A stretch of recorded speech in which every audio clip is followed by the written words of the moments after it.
Parent Entrepreneur Power, conversation number 166. Parent Entrepreneur Power.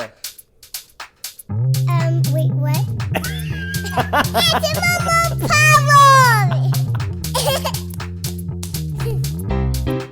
This is the podcast for parents juggling the tough choices required for success in business while putting family first.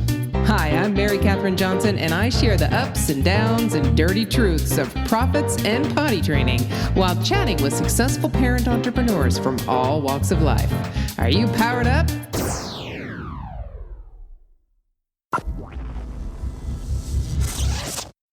Hey there, Power Parents. Guess who? Mary Catherine Johnson here, and I have someone... I have a feeling we're going to have a lot in common, even though I've never spoken to this gentleman until about, 8 minutes ago. So, already in just chatting for those 8 minutes, I know we're going to have some incredible value that we're going to be able to help you implement whatever you want to implement in your life. But without further ado, and shut up, Mary, I get it, I want to introduce you to Mark Goblowsky. He is a career martial artist, a podcaster, and an author. And welcome, Mark, to the conversation. How you doing? I'm great, Mary, and thank you so much for inviting me. I'm super excited about you've encompassed my two favorite topics. Yeah. Parenting and entrepreneurship. So Isn't that amazing? Yeah, there are so many people out there that are in the world of entrepreneurship and making great successes who are also parents and actually able to be there with their kids at the same time. And we don't usually get to see that side. So that's what this is all about. How do we mold those two together and mush them together to hopefully raise decent kids and raise decent businesses? So all right, start us off. We always start off in the same place. Your once upon a time story. How did you get into this whole parenting and entrepreneur gig? Which came first, the kids or the business? Actually, the business came first. In high school, which was many, several decades ago, I started my own little handyman business and building cabinets for people and that sort of thing, painting houses, whatever I could do. I ended up in the military. And then while I was in the military, I took up the martial arts, which was something I had always wanted to do. And as I was winding down my military career, I chose to open up a martial arts school. And in the effort of actually pursuing my training, I kind of became an accidental business owner as far as the martial arts school went. But I love the martial arts so much and what it was doing for me that I opened up the school so my instructor could come and visit and I could continue my training with him. So yeah, that's that. The business definitely came first before my son, and maybe 15 years later, my son Josh was born, and yeah, beautiful baby, perfect in every way, just like every parent feels about their kids, I think. So anyhow, yeah, the business came first and then the parenting came afterwards. But I kind of feel like my business was my baby for a long time and still do. Yes. Isn't that amazing? It really is. We devote so much of our attention and time and energy and love into this business that it really does feel like a baby. And we also have to learn to let go of it, just like we have to learn many times to let go of our kids and allow them to grow and nurture as best we can. So, all right. So my goodness, let me ask you this about martial arts though. Is there a particular martial art that you practice, or does your school offer all manner? Well, I study traditional Chinese martial arts like Kung Fu, Tai Chi, and then also something called Qigong, which is really kind of a meditative process. So Chinese martial arts and traditional, not so much the mixed martial arts, but more traditional training with lots of respect and modesty and courtesy involved in it. And I appreciate all martial arts, but that was the one I chose. Wow. Yeah, it's amazing. My older son started with Taekwondo, and the local place that we frequented was a gymnastics place, and they brought someone over from Korea, I believe, to teach the Olympic style taekwondo. So it was, all of the forms, and then you would have to do the challenge for the belt and show the forms, and I mean it was not just a sport. This definitely had many other components to it other than just a sport or just the moves themselves. Yeah, and I lived in Korea for a year and studied kung fu over there, and the Korean martial arts and the Korean culture is so amazing, and it's rooted in deep tradition. So you can really get that essence of the martial arts through taekwondo and even the Olympic style taekwondo. So yeah, that's an amazing art, and there's lots of depth there, and you can really explore character development as well as the physical side. It's a beautiful thing. Wow. Okay. So career martial artist. So now you opened up schools or a school, invited your teacher. So where is that? Where is the martial arts, and how long that you've been doing that for a long time? So how long have you been doing it, and where is that school now? What has it morphed into, if anything? Well, I started my official studies in 1987, and I also started teaching that year as well. My instructor asked me to start teaching about 9 months later, which I did. I reside in Nebraska. That's where I've been for my whole school ownership life, and I started from scratch. I didn't know what I was doing with teaching or with the business side of it. So I had a huge learning curve, just one, to become a great teacher because I wanted to serve my students well, but two, in order to make a living at anything, you need a different set of skills in terms of the business side of any endeavor.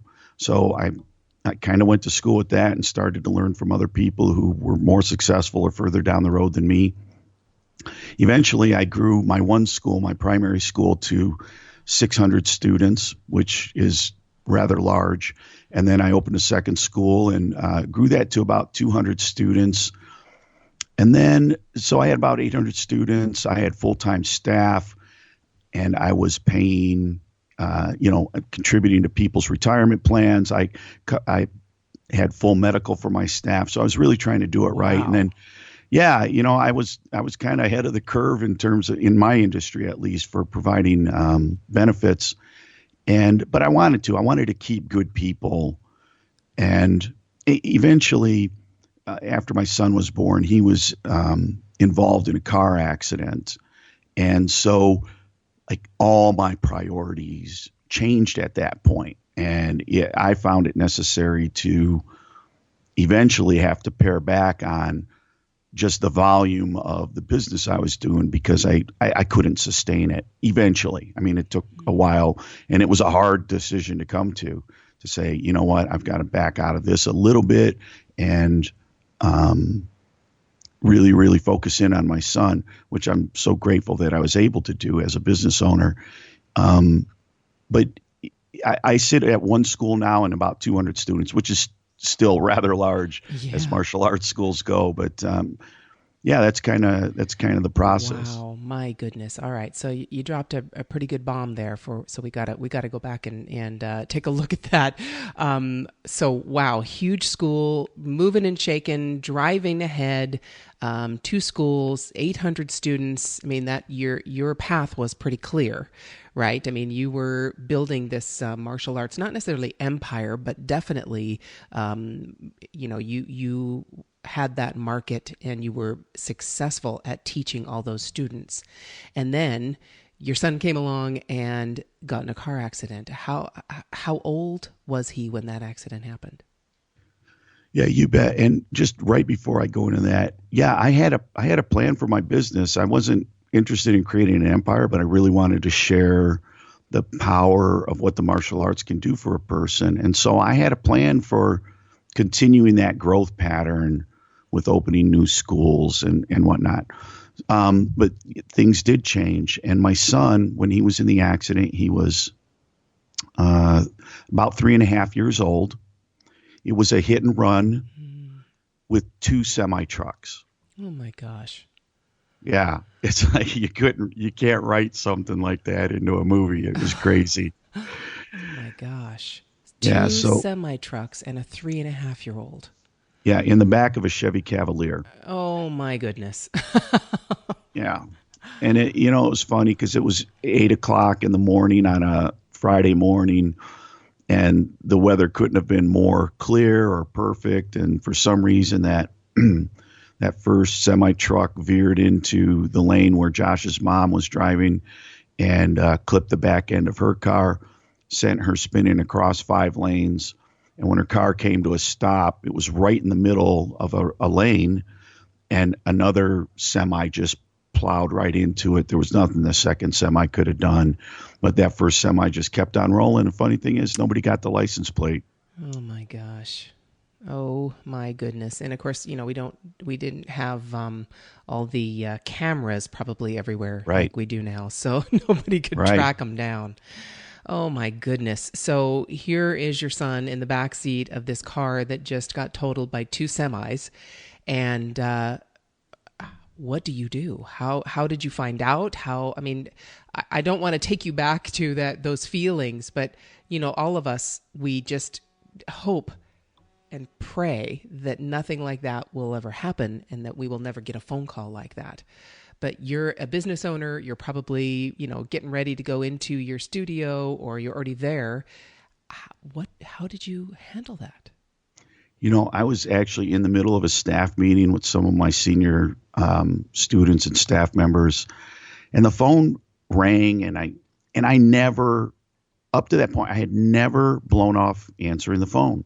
But for some reason that day, I chose to not answer the phone. That's kind of the lifeblood to any business, or back then it was. Now we have the internet, but back then you had to answer the phone because it was most likely a prospect. I kind of blew it off, and then a minute or two later it rings again, and I blew it off, and the third time I blew it off again, and this was all within about 4 minutes. And I'm thinking, what the heck is Something's going on going here? on, Yeah, these rapid fire phone calls, and then finally it rang a 4th time, and I blew it off again. But I thought, somebody's trying to get a hold of me, and I walked into the other room and checked the voicemail, and it was Josh's grandfather on the phone, and he said that Josh had been in an accident and that he was unconscious and in the ICU at the Nebraska Medical Center. So, I jump in my car and I tell my staff I gotta run. Told them what I knew. And I jump in my car and I head to the hospital. And on the way, I'm like praying, like with every fiber and every cell in my body. And I'm just asking God, please, anybody who touches them, help them make the right decision. I don't know what's wrong. The orderlies, everybody involved. Isn't that amazing? We don't really think about that, but we are so powerless. And, that's my biggest fear as well. We send our kids out into the world and they will come in contact with people and we have no clue and no control. And we can only hope that all goes well. So I hear you. Haven't been in that situation, but I hear you. So you get there and you find out. Yeah. Well, I finally make my way to his room, and when you walk in on your son or daughter, and you see them hooked up to life support and tubes and wires running everywhere. I mean, it literally took the air out of my lungs. I remember I stopped breathing as I'm looking at Josh in that bed, and I'm just thinking, what now? Where does this go? I still don't fully know what's going on. There's doctors and nurses zipping around, but the problem was they didn't know. They couldn't actually tell me because what they had discovered at that point was that he had had a massive brain injury. And that we don't know all the details of for a certain amount of time. Time is only what tells with that, isn't it? Yeah, it happened on a Friday morning, and I could just see like the emptiness in all the doctors' eyes. And I finally on Monday morning, a neurosurgeon came in. He had been on call in another hospital through the weekend, and he came in, and after we had our conversation, he says, if he makes it through the first 7 days, then he's probably going to live. And that was the first stitch of information that I got that said that really told me anything concrete, like if he makes it to 7 days. And so I started watching the clock, because he's completely in a coma. He couldn't move. It was tough. But several years later, I asked Josh's pediatrician what she thought when she showed up at the ICU that first day, to come and just see how her patient was. Mm-hmm. And she didn't want to answer me, but I asked her to please be honest. I just want to know the truth, because I knew what I had seen in all the doctor's eyes. Right. And she says, well, to tell the truth, I just I hoped that he would pass, because I couldn't see anything positive. The damage was so severe, and it was both hemispheres and all the lobes and the brainstem. I just couldn't imagine what his life would be like if he lived, because I just saw this difficulty for everybody, and I thought if he passed, it would be best. So this is the mother of 5 kids. Oh my goodness. Yeah. And all she saw was damage. She didn't see any possibility. Nobody saw any possibility. A good friend of mine who's an internal medicine doctor, great doctor, he told me like 4 months later that when he came in and he saw Josh, and he looked at the charts, he thought, Mark, it's time to go find a long-term care facility. Wow. Because he's never coming home. My goodness. And that was how many years ago? That was 11 and a half years ago. Oh my goodness. So he definitely got past those 7 days. He certainly did. He did spend 4 months in the hospital, and he's been to over 2,000 appointments since he's been hurt. Most of those are therapy appointments. But yeah, he has, I tell you what, he walks in a room and he just lights it up. He's got a sweet personality. He's got a sense of humor. His teachers love him. His classmates love him. But you can see, if you were to see him walking down the street or through a store, you'd see that there's something not right here. But with his balance, the way he moves, his eyes, the way he talks. But you know what? He's the most amazing person I know. I mean, who literally 1 in 7 billion. I mean, who survived a hit and run with 2 semi trucks at 3.5 years old. At 3.5, exactly. You need to get him. You need to get him a cape. You need to get him a cape and introduce him to the X-Men, because, there you go. So I'm sorry I brought you to that place, but thank you so much for sharing what you experienced, and sharing that part of yourself with me and our audience. And I need to bring you to a different place right now and ask you, you've already shared what an amazing human being he is. You've already shared what others saw when they looked at him, but you haven't shared what you saw. And when you say you saw the emptiness in the doctor's eyes, and you saw the people around you, I can only imagine as a father, and I know as a mother what I would be doing, looking for hope, looking for something, some sign of what I should do, because I'm a doer. I need to do something. I can't just sit. And I can control my emotions in the heat of a moment pretty well. I'm not one of those that breaks down and is incomprehensible. At least I haven't been so far. So I know I need action. I know I need to do something. And that's probably the toughest part for me, is not acting. So what did you see when you looked at him? Well, I saw the same boy that I had seen, that I held in my arms after he was born. And that day when I looked at him, to me, he was the most incredible miracle in the world. Just being born, and holding this child that I didn't know. I didn't know his personality. I didn't know if he was going to be an athlete or a bookworm. I didn't know if he was going to be a scientist or a carpenter. I knew I loved him. That's all I knew. And so I had been trying to be a great, great dad. I did not grow up in a home that gave that to me. So I was trying to give to him, I guess, the kind of father that I had wished I'd had. And because I never felt like there was anybody in my corner, I felt like I had to be in his corner 24/7. So to me, he was a living miracle. One, when he was born, but two, that he had survived this momentous occasion there of this collision with these two semi-trucks. And I just knew his spirit was one of a non-quitting spirit. And we use that term in the martial arts, is we try to help our students develop a non-quitting spirit, an indomitable spirit. And my son had that. I'd seen it in play day after day as he was growing and learning and hanging out at the Kung Fu schools. And so I knew that spirit was still in there. And my job, in my opinion, was to be there by his bedside so that he never doubted or, I didn't know what he was experiencing on the inside of his head. Right. So I just sat there and talked to him, and I just kept telling him over and over, hey, buddy, you got a little bump on your head and you're in the hospital. And so some of these noises and things that you're experiencing, feeling and whatnot, those are just people trying to take care of you. And, the toughest jobs go to the toughest people. So if this is in our life, then this means we can get through it. And so I'm not leaving this hospital until you do. And, we're in this together.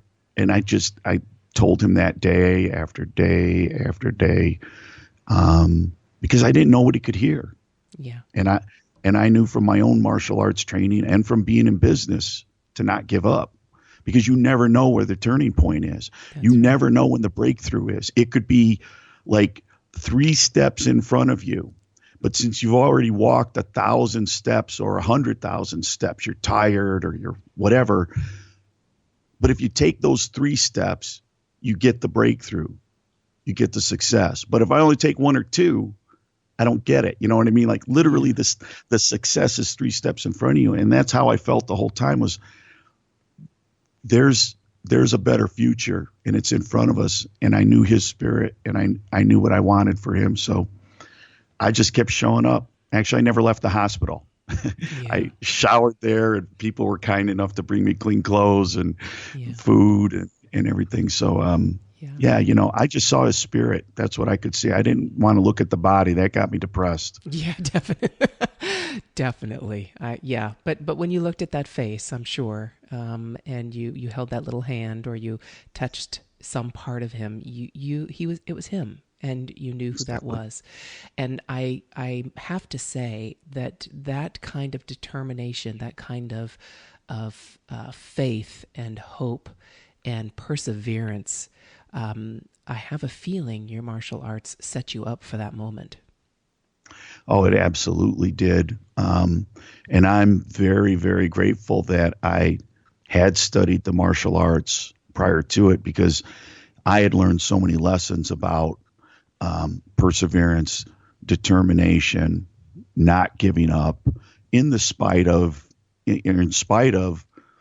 what appear to be insurmountable odds, to never give up. Mm-hmm. And those qualities that I picked up in part in the martial arts and in part in the military gave me the wherewithal to keep putting one foot in front of the other, because, as hopeful as I was and as much faith as I had, those circumstances of your child or whoever in a coma, not moving, nobody's got any good predictions, you're still running your spirit through that physical experience. And it can, it affects your emotions and affects your thoughts.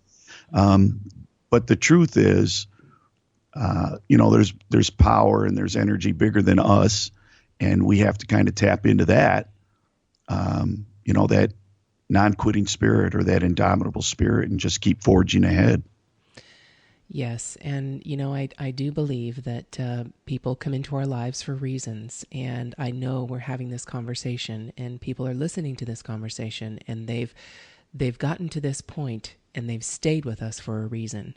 And everyone who hears this, myself included, I'm facing situations that are difficult right now, and hearing this and talking to you brings me to a point where there's no other choice. There really is no other choice but to keep moving forward, to keep going. And I got to say, on behalf of all of us listening to you, thank you for that, because we all need to hear that. We all need to know that there are things bigger than us, and that my little problem that I might think I have, or my little situation I'm facing, really is not as insurmountable as I thought it was. If you can do that and your son can do that, I can handle this. So thank you for that. So I need to kind of bring us out of this a little bit, because I think we're all kind of feeling the same way. But I have to bring it to the upside of this and the upswing, and go to, okay, your martial arts prepared you for this. Your son is in the hospital. You stayed there 4 months. He comes home. I'm sure, like you said, I think you said 2,000 appointments later. He's had some very difficult roadblocks that he's had to push through, and hurdles that he's had to go over, and forms that he's had to master, if you want to bring it to that level. And now you said 11 years later, and he walks in a room. Oh my gosh, walks in a room. I mean, to take me from there in a bed to walking, I can only imagine how much had to happen between those two times. And now look at your son's eyes and yours, and tell me how he and you are making this world a better place because of your experience and your presence in it. Well, it's an interesting question, because my son struggles with this, and he lives in this middle world between normally developing and living people and the world of people who have disabilities that actually maybe even keep them from being aware of their disabilities. And so he sees his challenges, and he understands he can't ride a bicycle or play football. And he understands that it's because of the accident. So he gets a little, that in the last 2 years, it's been especially challenging of trying to keep his mindset, and mine at times, but to keep his mindset pointed in the right direction. And what we're trying to do, or what I'm trying to do, and this is with my podcast and with writing, is to help people understand that they're not alone, that there's other people going through challenges as they are. Might be a different challenge, but it's still a challenge. But number one, that they're not alone. And number two, that they have what it takes to get through it. See, I know that. Yes. I know that because I'm getting through it. Mm-hmm. And I know that because of all the other people I know who have monumental challenges, and they're getting through it. I know it because I got through a childhood of violence and abuse, mm-hmm. and sexual abuse. I know that anybody can get through any challenge. It's not easy. It's not fun, but you can get through it. And at the core of my being, I know that you and anybody listening to this, or anybody not listening, that everybody has what it takes, that they actually have a spirit that can carry them through any challenge. And we're trying to show up in this world now and help encourage people to understand that they have that capacity. They have that power within them to actually take one more step forward. Yes. No matter how dark or challenging, to put one foot in front of the other, be it in business, be it in life, be it in health, be it in relationships, that they can actually move forward every single day, no matter what the odds are. Yes, thank you for that. Yes, that's very true. And it brings us into, so we've gotten into this little more spiritual world, this more world of hopes and dreams and perseverance. And let's bring that down, because that's wonderful to say, and all of us can say that. But what you said, one step, each step. So take me through that. So you obviously, your son still has some hurdles that he has to overcome daily, I'm sure. So tell me about a typical day for you. And we didn't even go into, obviously you made the choice of taking your two schools and bringing your energy, because yes, we can do anything, but we still have limited energy, no matter what. So you bringing your energy to caring for your son and still making a living. And so that's brought you down to one school with 200 students. So I can clearly see that path and the reasons you made those choices. So kudos to you for that. But then take me through a typical day for you and your son, and how you do put one step in front of the other, so that we can look at our lives and all we see is this monumental difficulty in front of us, and we don't necessarily see the first little chip of the hammer that we need to make on that wall in order to break through it. So for me, a typical day today looks different than a typical day did 10 years ago.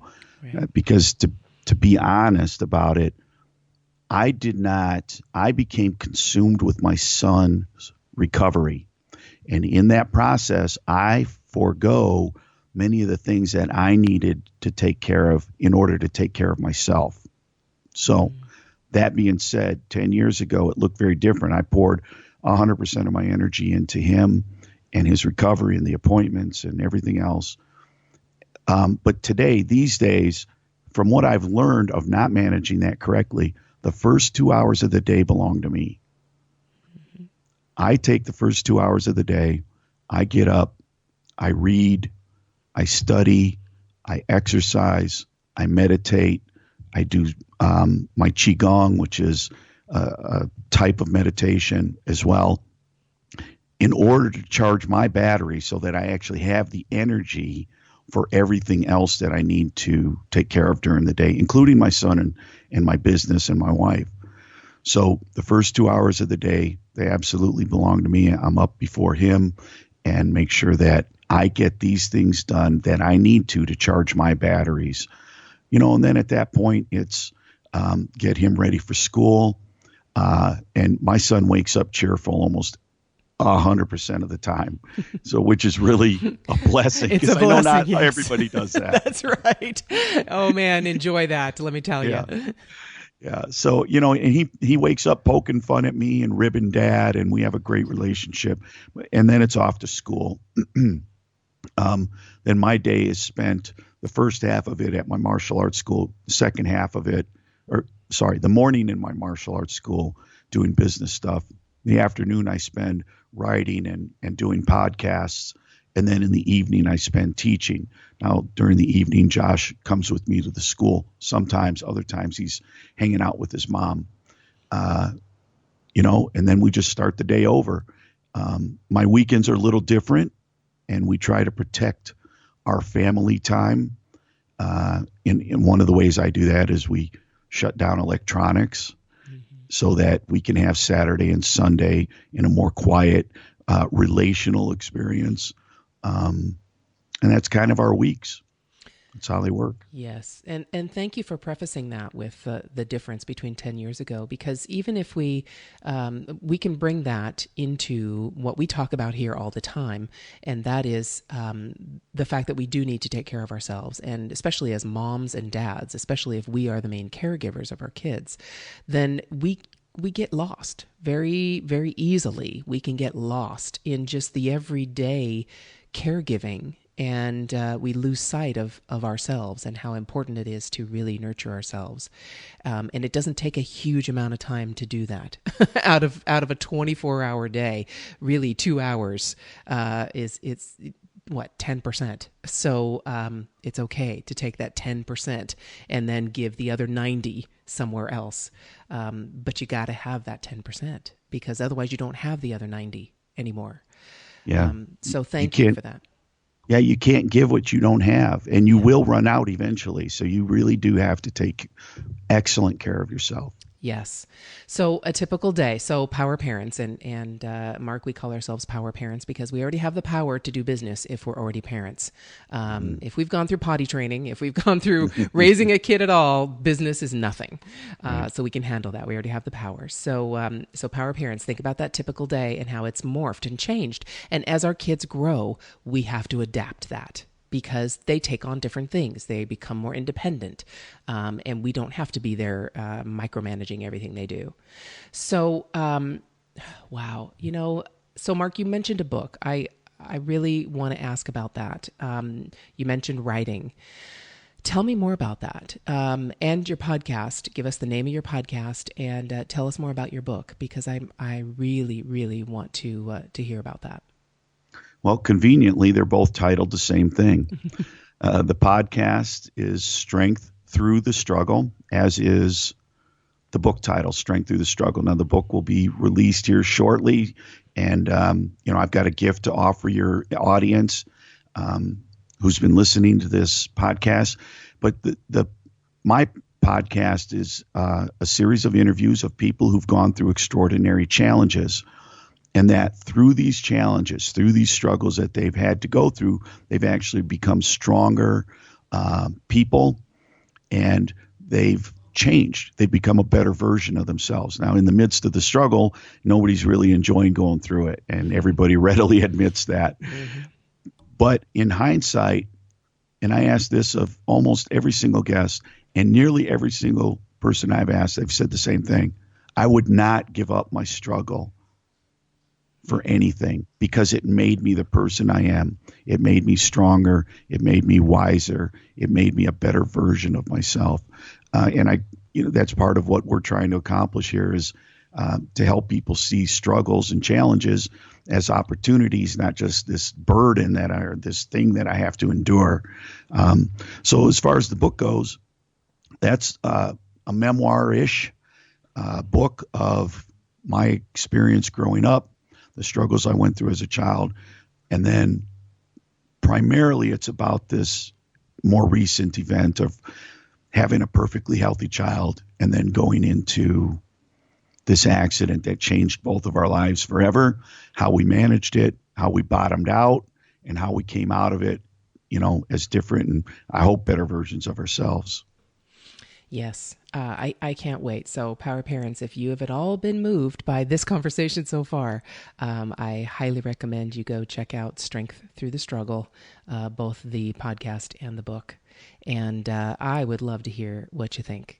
Come back to this episode and give us a comment, because yes, Mark had mentioned that he's going to give you a gift. So when we're done at the end, I will give you the link for that, or he will, and you'll be able to go and find out more. But right now, though, I need to bring this to, again, tangible things, because we can have all these great ideas like we talked about, and all these feelings that come up, and going through them and persevering through them. But really it does take the day-to-day actions to get us to the next phase, or just the next step. We need to bring it to those, because a lot of times, again, we're faced with this mountain and we get paralyzed with how to tackle it. And so the more we share of specific actions that we can take, the easier it is for other people to find guideposts, if you will, or buoys, or lighthouses out in the fog that they're living in right now. And with the storm raging around them, they need that lighthouse. So take me to how do you segment your time, let's say, or make the choices for where to spend your time? You told us about your day, but how do you make that choice? I'm sure there are days when your son has difficulties and you might have to spend more time with him and less in the business. How do you structure that when you have to do that? Well, I have 11 years of experience here. So I make different choices today than I would have 10 years ago. And that was from learning, and that was from mistakes or trial and error and miscalculations. So right now, I prioritize everything through family first and then my business.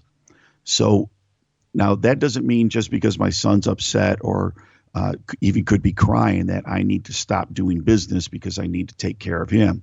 In the moment, I have to discern which really is most important. And I can't just let go of one responsibility and indulge the other one Right. on whims. So on a daily basis, I know that I need to produce. So I limit my hours of work time and get very focused during those hours of work time.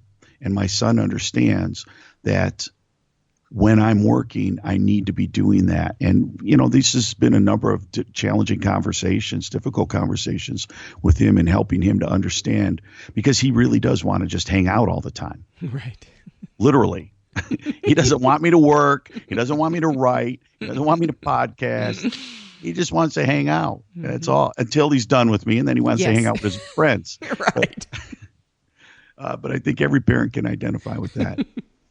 So, for me, it's this practical application of my son needs to understand that he's valuable and he is important to me, but he also needs to understand how the world works, which is work is required of us. And I just separate those times. What I try to do is plan all my critical tasks while he's in school. Right. Luckily, he is in school. Right. So my critical tasks happen during the day while he's out of the house. I have a little more flexibility in the evening because I have some staff who can pick up the slack for me here and there. And that allows me the freedom, the liberty to, if something needs to adjust, I can. For instance, last night he had a chorus concert. I had the capacity to go and visit that, even though I should have been even though I was scheduled to work. Mm-hmm. But I had that room, I had that margin and that capacity. So, it's really a priority thing. But the other part of it is him understanding that it's a part of life. Work is just a part of life. And I'm trying to train him up so that he does value work as he gets older. And I think he is valuing that. Right. Because when they see us do it, they see that it's a requirement. And when we do it with the focus, but yet the kindness and the happiness that we hopefully feel in our work, then they can associate it with a good thing, not a bad thing. Yeah, I totally agree with that. And he has high aspirations for himself, but in part, he's seen me be devoted in a healthy way to my work. But when he was, even before the accident, I made sure that he had an abundance of my time. Mm-hmm. And when I was with him, I chose to be completely with him and involved. And I made sure that when he walked into the room, that he did not have the experience of feeling my challenges with, business or finance or whatever. I let my time with him be my time with him. Fantastic. And I love the way you put this. You said indulge. You used that word because, if your son's crying, our businesses cry sometimes too, right? Yeah. I mean, they cry for our attention and they have tantrums and meltdowns just like our kids Absolutely. Do. And so it doesn't mean we have to indulge and immediately run to and fix either one. We can really prioritize that. And it takes a certain amount of lack of emotion, lack of diving into that. You need to really develop an ability to stay poker face, stay calm, and assess rather than dive into the emotion. Can I give you a couple of things that I think it's piggybacks on the original question? Please.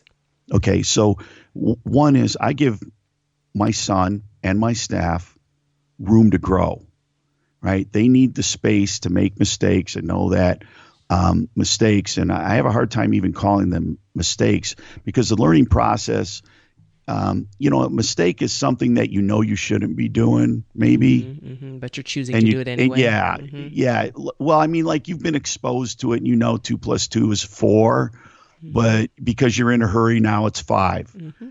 And that's kind of a focus issue. But sorry, I started to say students, but children and employees both need room to grow, to learn, and to have the space that if they don't do it perfect the first time or the second time, that they understand you're still in their corner and you're going to help them figure it out. Right.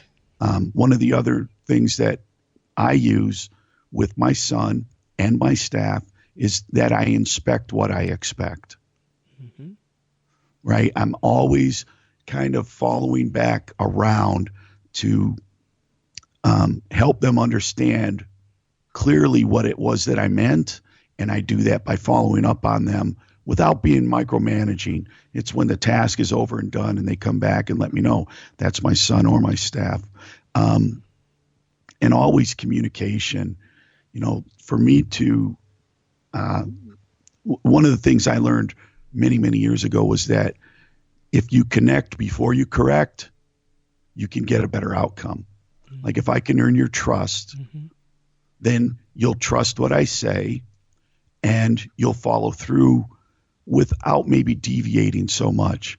So communication's huge. Mm-hmm. And the better the connection, the less I'm going to have to correct, because I think that, my son and my staff, that they pay attention more to me because I've already made that personal connection with them. You've already invested in them. I talk about it as an investment with my kids. We've invested in each other, so we can come with a mutual trust that what I'm saying isn't going to have some other agenda other than the agenda you see, which is I love you and I want to help you. And if you invest in each other, then your communication is much easier, is what I hear you saying. Is that right? Yeah, no, I love the way you frame that up. It is an investment, and that investment pays huge dividends in a positive way, provided you connected. Yes. If you didn't take the time to connect, you're going to get dividends as well. They're just not going to be the ones you want. That's right. Yes. And that can only take time. And it's the same. So that's how I advise people to make these choices between business and family. When you invest in your family, they know you're going to be there. However, if you only invest in your business and you're constantly saying, just a minute, and you're looking at your phone or you're looking at your computer and the kids are coming to try and get your attention, you go, just a minute, and that minute never happens. You're not investing in them. You're investing in your business only, and they're not going to trust you next time. When you all of a sudden want to show up, they're not going to see you because you've taught them that their voice doesn't matter. So when you make those choices and you do invest and you don't indulge, I love that. I'm gonna definitely create something out of that because it is investment, not indulging. Mark, I've had such a blast. I feel so, when you use the word connected, I feel so connected to you, and I feel so grateful for the opportunity to share the microphone with you, to share this time with you, and have you so openly and honestly and transparently share your experience with me and my audience that I just have to say, thank you so much. I can't wait to listen to your show. I can't wait to see your book. And I really do hope we can stay connected beyond this conversation. That would bring me incredible joy to be able to stay connected to you. So thank you. Well, I so appreciate the invitation. I know the conversation maybe took a couple turns, but I really appreciate what you're out there doing and how you're encouraging parents as business people. So thank you for your work. And it was a pure joy to be here today. To get powered up for your day, just go to parententrepreneur.power.com and listen to any one of the over 100 episodes we've had so far with amazing entrepreneurs just like you. It might just help you feel like a grown-up again.